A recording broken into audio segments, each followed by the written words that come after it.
Hey everyone, welcome to Swift in 60. Today we're looking at lazy properties, a powerful way to delay the creation of a property until its first use. In Swift, lazy properties are created only when they're first accessed.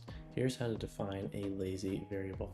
Here, data is the lazy variable, so it won't call load data or allocate memory until data is accessed for the first time. Now, when we access data, load data is called and data is initialized.